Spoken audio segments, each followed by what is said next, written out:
Friends, welcome back to the my new video, guys, and my YouTube channel, guys. Today, friend, we are going to talk about how can we forget Bluetooth earbud to our Poco phone, guys. You want to forget, guys, your Bluetooth earbud, so you can forget it. And friends, now let's see, guys, how can we forget, guys, our Bluetooth earbud to our Poco phone. Friends, you have connected, guys, this earbud, Bluetooth earbud, and guys, you want to forget to your phone. So, man, how can you forget?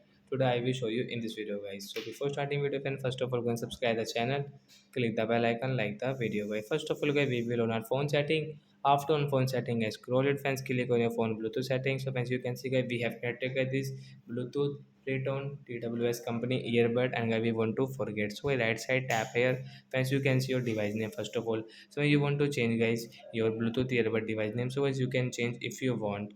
I will not change, guys. Okay option. Friends, you can see unpair option when forget, guys, tap here to forget. Then it will forget, guys, you cannot use, guys. If you use, so you will have to click on this pair option. Then guys, you can use this earbud.